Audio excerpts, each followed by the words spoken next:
आजकल ये न्यूज़ बहुत ज़ोरों शोरों से चारों तरफ फैल रही है कि टाटा ग्रुप अब आईफोन के निर्माण में योगदान देगी।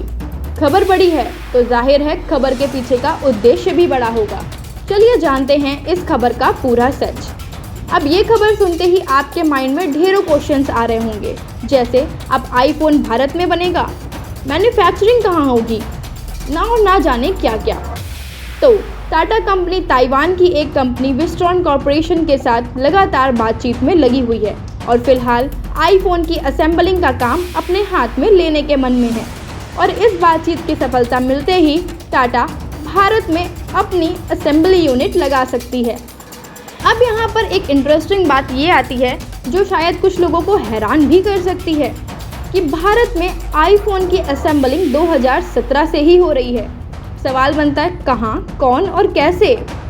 तो विस्ट्रॉन कॉरपोरेशन और उसके बाद फॉक्सकॉन नाम की दो ताइवान कंपनियों ने आईफोन मैन्युफैक्चरिंग प्लांट भारत में पहली बार 2017 में स्थापित किया था और इस तरह से भारत में भी आईफोन के मैन्युफैक्चरिंग और असेंबलिंग का कारोबार शुरू हुआ। एप्पल ने सबसे पहले अपना भारतीय प्लांट कर्नाटक के बेंगलुरु में स्थापित किया। यह plant Taiwan company Wistron corporation का था जो 2017 में भारत आया। अब आप सोच रहे होंगे कि विस्ट्रॉन क्या है और ताइवान का एप्पल के साथ क्या कनेक्शन, तो इसकी बात हम आगे इसी वीडियो में करेंगे। फिलहाल 2017 में जो फैक्ट्री भारत में लगाई गई वो आईफोन की केवल असेंबलिंग करती थी। 2000 के बाद एप्पल यहीं नहीं रुका और इस यूनिट के विस्तार के साथ ही एक और ताइवान कंपनी फॉक्सकॉन के प्लांट को भारत में स्थापित किया गया, वो भी सिर्फ 3 सालों के बहुत ही कम समय में। भारत में यह प्लांट तमिलनाडु के चेन्नई में 2020 में स्थापित किया गया। भारत में ये प्लांट तमिलनाडु के चेन्नई में 2020 में स्थापित किया गया। ये डील भी भारत के मेक इन इंडिया प्रोजेक्ट के तहत तत्कालीन वाणिज्य मंत्रालय के समूह की देखरेख में हुई थी। फिर 2020 में पहली बार एप्पल ने भारत में आईफोन 11 के निर्माण का निर्णय लिया और इस वजह से मेक इन इंडिया प्रोजेक्ट को एक बड़ा बूस्ट मिल सका। काम बिल्कुल 2017 में ही शुरू हो गया था, पर अभी तक ये यूनिट्स केवल असेंबलिंग का काम कर रही थी। 2020 में वह पहला मौका था जब किसी आईफोन सीरीज़ की मैन्युफैक्चरिंग भारत में हो रही हो। इसी श्रृंखला में एक और कंपनी का नाम जुड़ा। दुनिया की दूसरी सबसे बड़ी आईफोन मैन्युफैक्चरिंग कंपनी पेगाट्रॉन ने भारत में अपना कारोबार जमाने का फैसला लिया। चेन्नई में 2021 में स्थापित हुई इस कंपनी ने बहुत ही जल्द अपनी यूनिट वहां लगाकर बहुत ही कम समय में आईफोन भारत में बनाने का काम शुरू कर दिया। इस इंफॉर्मेशन के बाद नज़र डालते हैं एप्पल के चीन और ताइवान कनेक्शन पर, जिसकी बात हमने पहले करी थी। आप लोगों में से कुछ को पता होगा, कुछ को नहीं। तो आपको क्या लगता है सारे आईफोन कहाँ बनते होंगे? कुछ का जवाब होगा यूएसए ऑब्वियसली, कुछ अपनी जानकारी के अनुसार चीन भी बोल सकते हैं। तो चलिए डिटेल में समझते हैं आईफोन निर्माण के इस प्रोसेस को। आईफोन किसी एक देश का बना प्रोडक्ट नहीं है, इसे बनाने में बहुत से देशों की भूमिका होती है। आपको यह जानकर हैरानी होगी कि आईफोन के निर्माण में दुनिया भर की 200 से अधिक कंपनियों का योगदान रहता है, जो आईफोन के लिए ज़रूरी पार्ट्स की रिक्वायरमेंट को पूरा करती हैं। मुख्य तौर पर ये कंपनियां एस्टैब्लिश्ड हैं साउथ कोरिया, चीन, ताइवान, जर्मनी, जापान, यूएसए और भारत। जी हाँ, कुछ पार्ट्स भारत भी उपलब्ध कराता है। ये सारे पार्ट्स एकत्रित होकर एप्पल द्वारा स्थापित मैन्युफैक्चरिंग यूनिट्स में भेजे जाते हैं। मैन्युफैक्चरिंग यूनिट्स का काम ताइवान देश को दिया गया है, जहाँ पे दो बड़ी कंपनीज फॉक्सकॉन और पेगाट्रॉन है। उन कंपनीज के हाथों द्वारा एप्पल के मोबाइल का, आईफोन्स का निर्माण होता है। गौर करने वाली बात यह है कि चीन और ताइवान कुछ समय पहले तक एक ही थे, तो ये प्रोडक्शन चीन का कहलाता था। पर अब ताइवान स्वयं को चीन से अलग खुद को एक स्वतंत्र देश घोषित करने में लगा हुआ है। ऐसे में ये कंपनी ताइवान में स्थापित होने की वजह से ताइवानी कंपनियां कहलाई जा रही हैं। फिलहाल हम अपने मुद्दे पर आते हैं, जो कि आईफोन है। तो अब इस झगड़े की वजह से एप्पल ने अपना कारोबार सिर्फ चीन और ताइवान तक सीमित ना रखकर बाकी देशों में भी फैलाना शुरू कर दिया है। तो ये सब तो हो गई नॉलेज की बातें, जो ठीक हैं, अहम हैं, अच्छी भी हैं, पर हम भारतीय हैं। हमारी नज़रें टिकी होती हैं किसी भी योजना या न्यू इनिशिएटिव के स्टार्ट होने पर उससे होने वाले प्रॉफिट में। तो इस प्रोजेक्ट से क्या फ़ायदा होगा? तो किसी भी भारतीय कंपनी के आईफोन यूनिट को लेने से अलग अलग लेवल्स पे अलग अलग फ़ायदे होंगे। एक फ़ायदा तो पर्सनल लेवल पे, दूसरा ग्लोबल लेवल पे। इसे समझने के लिए पहले जानते हैं आईफोन की भारत में अभी तक की स्थिति को। कोई भी आईफोन जब भारत में लॉन्च होता है, जैसे कि अभी हाल ही में आईफोन 14 की सीरीज़ लॉन्च हुई है, तो किसी भी भारतीय को उस आईफोन का प्राइस यूएस के प्राइस के कंपैरिजन से 40% ज़्यादा पे करना होता है। लेकिन ऐसा क्यों? इसका पहला रीज़न तो ये है कि भारत में एप्पल की कोई भी मैन्युफैक्चरिंग यूनिट अभी तक नहीं थी।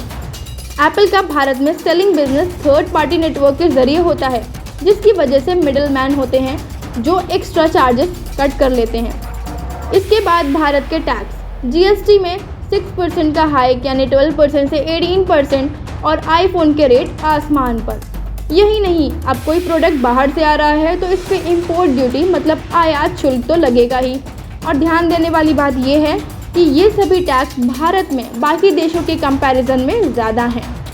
तो ये सब तो भारत के अंदर के रीजन्स हो गए जिसकी वजह से आईफोन महंगा है। एक और मेजर रीज़न है जो आपके आईफोन के रेट चार्ट को बढ़ाने का है, और वो है करेंसी डेप्रिशिएशन। डॉलर के मुकाबले रुपए की वैल्यू के आधार पर भी आईफोन के प्राइस वेरी करते हैं, और जैसे आजकल भारतीय करेंसी की वैल्यू डॉलर की वैल्यू के सामने बढ़ रही है, इसकी वजह से भारत में लॉन्च होने पर आईफोन के रेट भी बढ़ जाते हैं। बात करें अगर हाल ही में लॉन्च हुए आईफोन 14 सीरीज़ के रेट की, तो चलिए इसकी होम कंट्री से इसे कंपेयर करके देखते हैं।